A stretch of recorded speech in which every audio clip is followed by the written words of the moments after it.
ایک بار ایک سانپ ایک لوہار کی دکان میں گھس آیا۔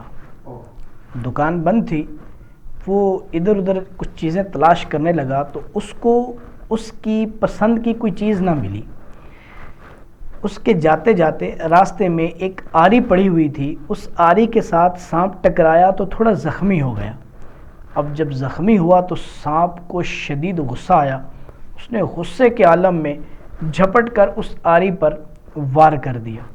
جب آری پر وار کیا تو اس سانپ کا منہ لہو لہان ہو گیا۔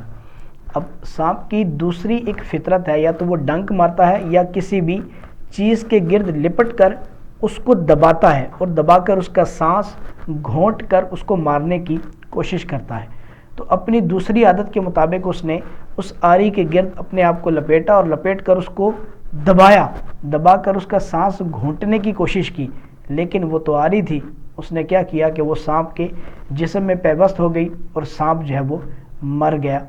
اور صبح جب لوہار اپنی دکان کھول کر دیکھتا ہے تو ایک سانپ جو ہے وہ آری کے گرد لپٹا مرا پڑا ہے۔ آپ نے یہاں سے محسوس کیا، سیکھا کہ بعض اوقات کسی بھی چیز کا رد عمل دینے کی حاجت نہیں ہوتی۔ ہم بعض اوقات ہر چیز کا رد عمل ضرور دیتے ہیں کہ ہم جناب اس نے مجھے کچھ کہا ہے، مجھے کچھ غصہ دلایا ہے یا غصہ دلانے والی بات کی ہے، تو اب میں اس کا رد عمل ضرور دوں اور جناب میں اس کو آگے سے طیش میں آ کر غصے میں آ کر اس کا جواب دوں۔ بعض اوقات جواب دینا ہمارے لیے نقصان کا باعث ہوتا ہے اور بعض اوقات یہ جواب دینا ہماری جان کے چلے جانے کا بھی سبب ہوتا ہے۔